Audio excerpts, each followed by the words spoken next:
আমাদের নিখিলবঙ্গ শিক্ষক সমিতি 105 বছর অতিক্রান্ত শিক্ষক সংগঠন, সারা ভারতবর্ষে বুকে বৃহত্তম শিক্ষক সংগঠন। প্রণালীবদ্ধ স্তর অনুযায়ী ইউনিট কমিটি অর্থাৎ বিদ্যালয় কমিটি, তারপরে ব্লক ভিত্তিক জোনাল কমিটি, তারপরে আজকে তৃতীয় ধাপ অর্থাৎ মহকুমা ভিত্তিক আমাদের যে রাজ্য সংগঠনের যে গঠনতন্ত্র, সেই মাপ করে প্রতি 20 জনে একটি করে, প্রতি 20 জন সদস্য পিছু বিদ্যালয় ভিত্তিক একজন করে আমাদের মহকুমা ডেলিগেটস।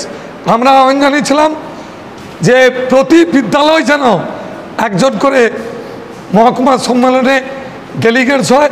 তা বাদেও যাদের 20-র উপরে মেম্বার, তাদেরকে অতিরিক্ত মেম্বারশিপ সংগ্রহ করে আজকে আমাদের সম্মেলনে ডেলিগেশন করার কথা।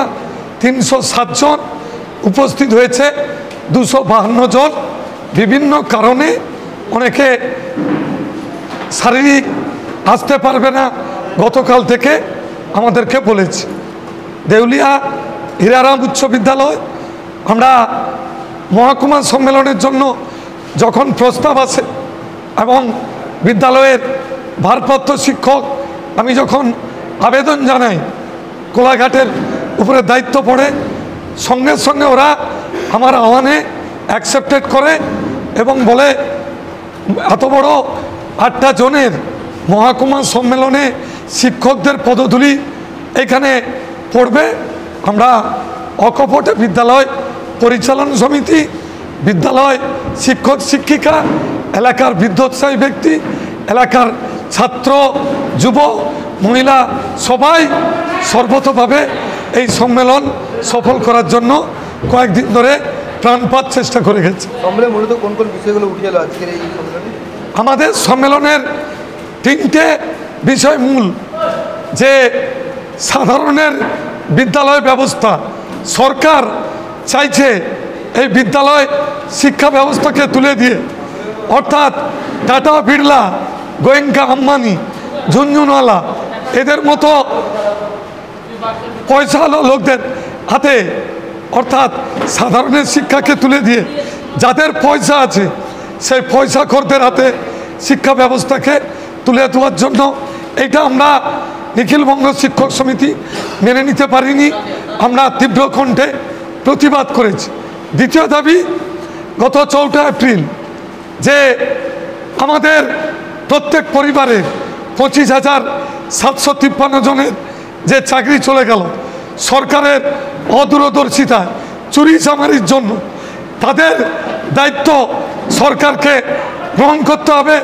পরে আমরা দেখলাম 7 এপ্রিল মাননীয় মুখ্যমন্ত্রী একবারে তাদেরকে অর্থাৎ কুম্ভীরাস্ত্র করার জন্য, স্তোক বাক্য দেওয়ার জন্য নেতাজি ইন্ডোরে মিটিং করে বললেন আমি যতদিন আছি কারুর চাকরি যাবে না। অর্থাৎ তাদেরকে এক প্রকার ললিত দৃষ্টি দিয়ে চেপে দেওয়া হলো।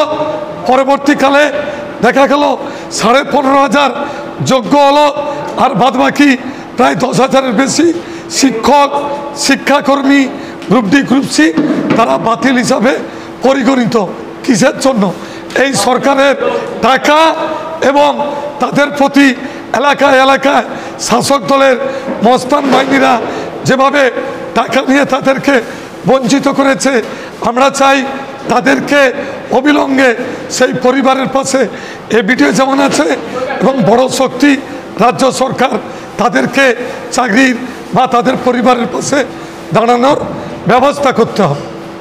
কারা কারা প্রধান অতিথি ছিল এই সম্মেলনে? আজকের সম্মেলনের পূর্বে আমরা প্রথমে দেউলিয়া স্কুল থেকে একেবারে দেউলিয়া বাজারের ফেরিয়ে মসজিদ তলা পর্যন্ত, আবার মসজিদ তলা থেকে ফিরে একেবারে আমরা ওই মিহির ঠিকরি পর্যন্ত মিছিল করে আবার পুনরায় হাইরোডের রাস্তা দিয়ে আমরা দেউলিয়াতে ফিরে এসে আমরা শহীদ বেদিতে মাল্যদান, আমরা শহীদ বেদিতে আমাদের নিয়ম মাল্যদান পতাকা উত্তোলন করেন আমাদের সমিতির মহকুমা কার্যকরী কমিটির সভাপতি সোমনাথ প্রামাণিক শহীদ বেদিতে মাল্যদান উনি করেন।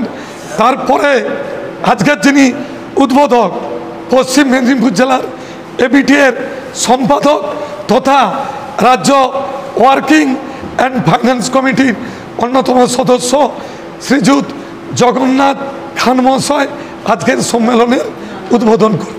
আপনার নাম আর কি দায়িত্ব? হ্যাঁ, আপনার নাম আর কি দায়িত্ব? পার্থপ্রতিম মণ্ডল, কেন্দ্রীয় পরিষদ সদস্য, রাইন অমূল্য বিদ্যা ভবনের প্রধান শিক্ষক। এবিটি এর কেন্দ্রীয় পরিষদ সদস্য, আমাদের মহকুমা সহসভাপতি, আমাদের জেলা কার্যকরী কমিটির সদস্য এবং কোলাঘাট আঞ্চলিক কমিটির সম্পাদক।